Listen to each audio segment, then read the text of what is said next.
Kali ini kita akan membahas tentang LSA, Latent Semantic Analysis, yaitu sebuah metode yang mungkin termasuk metode-metode awal yang digunakan untuk melakukan ekstraksi topik dari sebuah kumpulan dokumen teks. Ini sebuah metode yang sangat terkenal. Di sini kita akan membahas prosesnya seperti apa, sehingga LSA ini bisa digunakan untuk melakukan ekstraksi topik. Sebelum membahas lebih jauh tentang LSA, kita perlu membahas dulu tentang konstruksi sebuah dokumen itu seperti apa. Asumsi yang digunakan adalah bahwa dokumen atau kumpulan dokumen di sini itu sebenarnya terdiri dari topik-topik tertentu. Misalkan di sini di dalam dokumen pertama, teks yang pertama itu the dog is an animal, dogs are loyal dan seterusnya di sini. Kemudian yang kedua di sini membahas tentang cat, kucing, pertama tentang dog, kucing, kemudian selanjutnya di dokumen ketiga ada pembahasan tentang Olympics, yang selanjutnya tentang game ya, .e.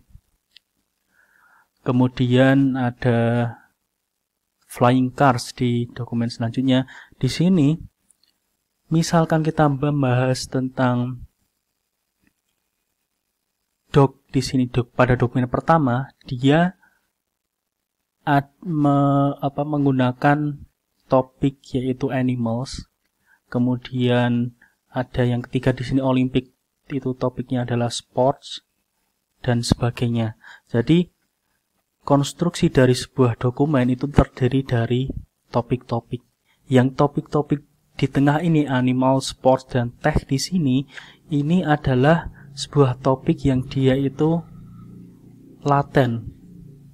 Kenapa laten? Karena secara langsung kita tidak bisa mengetahui secara spesifik. Kalau kita bicara sistem komputer ya, dengan teks terkait dengan dog seperti ini, dog kemudian cat, itu akan sangat sulit kita mengetahui bahwa itu temanya atau topiknya itu tentang animals. Ini topik yang abstrak yang tidak diketahui. Kemudian masing-masing topik di sini itu terdiri dari kumpulan term atau kata. Kenapa istilahnya term? Karena belum tentu satu kata. Kalau kata itu hanya satu kata dog, animal, namun kita menggunakan istilah term karena term itu bisa terdiri dari satu kata, dua kata, dan seterusnya.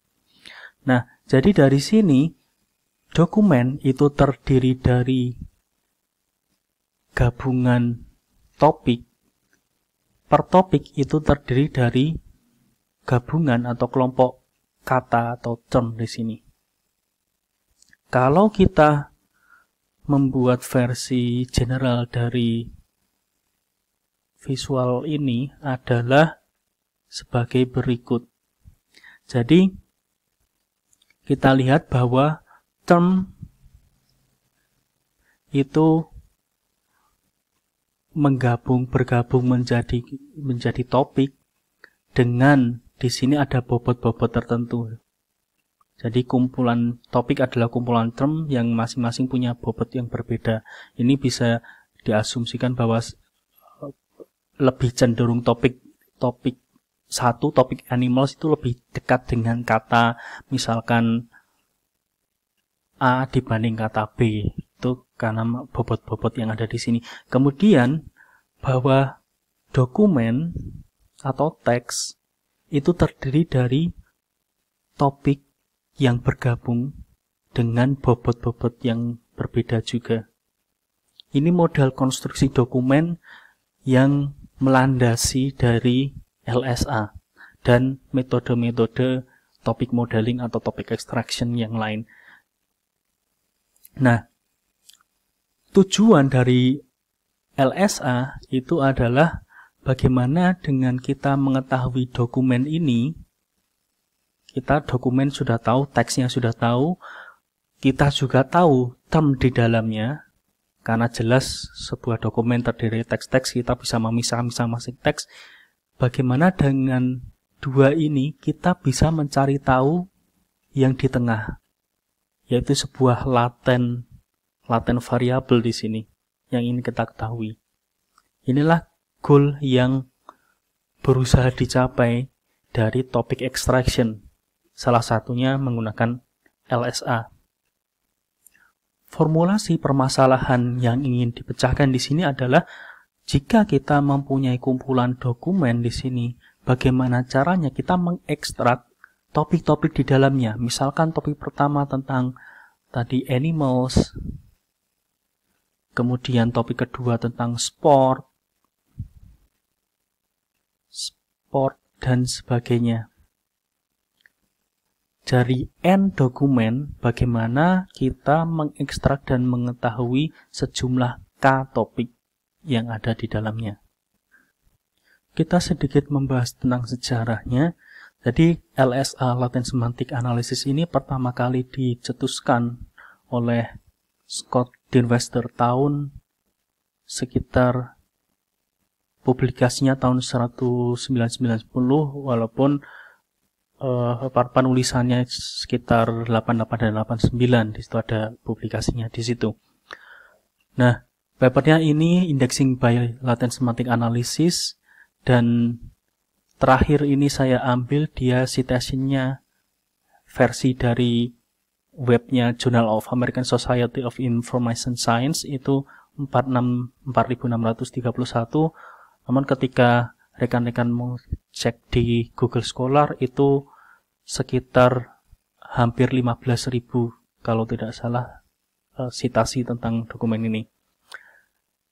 Ini cukup paper yang cukup bagus, bisa dibaca untuk mengetahui ide awal dari Latent Semantic Analysis itu seperti apa. Dan contoh yang ada di dalam paper tersebut saya sajikan juga di presentasi kali ini. Alur proses dari Latent Semantic Analysis secara umum bisa dilihat dalam 6 buah box di sini. Yang pertama, ketika kita memiliki sebuah kumpulan dokumen yang banyak, itu kita bisa membuat bentuk DT matrixnya, DT matrix atau DD matrix, dokumen term matrix atau term dokumen matrix, sama saja. Dari DT matrix, kemudian kita membuat yang nama TF-IDF matrix. Fungsinya apa? Nanti kita bahas lebih lanjut. Kemudian dari TF-IDF matrix, kemudian kita mengaplikasikan sebuah proses yaitu SVD, Singular Value Decomposition, dan di sini kita potong ya, yang truncated di sini dipotong untuk mengurangi jumlah dimensinya di sini. Nah, kemudian dari situ kita akan menemukan faktornya, faktor dari dokumen di sini. Kemudian dari faktor ini kita bisa melihat topik yang ada dari dokumennya. Ini proses gambaran umum dari Latent Semantic Analysis. Sekarang kita melihat contoh yang disajikan di paper dari Scott Dillwester, Indexing by Latent Semantic Analysis tahun 90. Ini contoh yang digunakan beliau. Jadi ada 9 buah buku di sini dengan kode H1 sampai G4, di mana kode H itu adalah buku-buku tentang HCI, Human Computer Interaction di sini. Sedangkan buku-buku dengan kode G itu terkait dengan graph teori. Nah, di sini LSA ingin mencoba melakukan ekstraksi topik berdasarkan teks yang ada di sini, walaupun teksnya berupa judul buku saja, tapi ingin dicari tahu topik dari keseluruhan itu seperti apa. Langkah pertama adalah menyusun dari dokumen tadi, kita menyusun yang namanya documentum matrix. Jadi gampang, hanya secara sederhana adalah di sini judul buku, kata-kata dari judul bukunya itu ada komputer. Ini contoh aja, hanya ditulis sekian. Komputer itu ada di dalam dokumen atau judul yang mana saja. Ternyata ada di H1 di sini. Kemudian EPS itu ada di H3 dan H4 di sini. Jumlahnya 1. Misalkan contoh yang lain, sistem itu ada di H2, H3, H4 dengan H4 itu jumlahnya 2. Ini DT matrix, documentum matrix. Kemudian dari DT matrix kita membuat yang namanya TF-IDF matrix. Di sini perhitungannya akan saya bahas di video yang lain, namun ini adalah hasil proses dari documentum matrix dengan perhitungan TF-IDF dan menghasilkan matriks semacam ini. Langkah selanjutnya adalah menggunakan singular value decomposition yang digunakan pada matriks TF-IDF yang tadi. Tujuannya apa? Seperti kita tahu yang tadi itu kita punya sebuah matriks dengan 9 buah kolom yang merepresentasikan 9 judul dari dokumen-dokumen yang kita miliki. Ada 9 kolom, kemudian 9 kolom ini bagaimana caranya diubah menjadi beberapa kolom saja. Misalkan kita menjadi 2 kolom. 2 kolom ini adalah bentuk faktornya dari 9 kolom. Di sini kita menggunakan metode SVD. Meskipun sebenarnya ada banyak metode lain yang bisa digunakan. Hanya saja di LSA yang dicetuskan oleh Scott Dirwester itu metode untuk reduksi dimensi di sini menggunakan SVD. Ini inti dari penjelasan truncated SVD untuk mengurangi jumlah dimensi dari 9 tadi menjadi misal 2 atau 3 sesuai yang kita harapkan. Hasil dari proses truncated SVD tadi, kita mendapatkan hasilnya di sini 2 buah faktor, di mana nilai-nilai di sini menunjukkan bobot dari term yang ada di sebelah kanan. Jadi misalkan kita bicara faktor 1, faktor 1 ini bobot paling tinggi adalah trees. Kemudian faktor kedua yang paling tinggi itu adalah sistem di sini bobotnya. Dan dari sini kita bisa menuliskan ke dalam bentuk formulasi seperti ini, bahwa sebenarnya faktor pertama itu terdiri dari komputer dengan bobot 0,067, kemudian IPS dengan bobot 0,05, kemudian graf bobot sekian, dan sebagainya. Jadi masing-masing faktor ini itu terdiri dari semua jenis term dengan bobot yang berbeda-beda.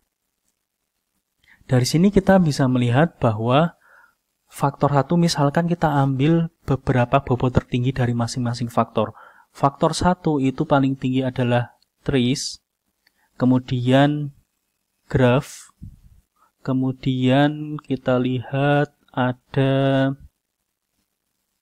minors. Sedangkan faktor kedua itu ada sistem, kemudian yang kedua itu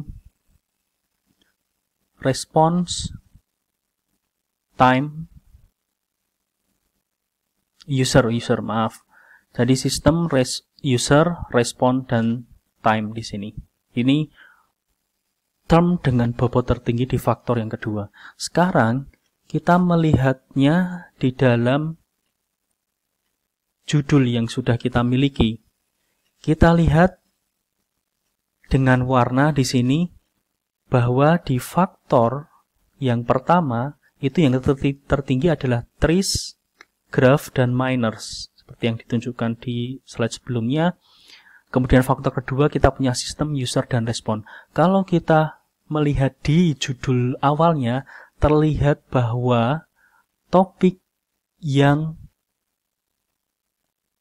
dihasilkan melalui proses LSA ini ternyata beneran bisa membagi kumpulan judul yang awalnya memang terdiri dari 2 topik karena ini adalah HCI dan ini tentang graph.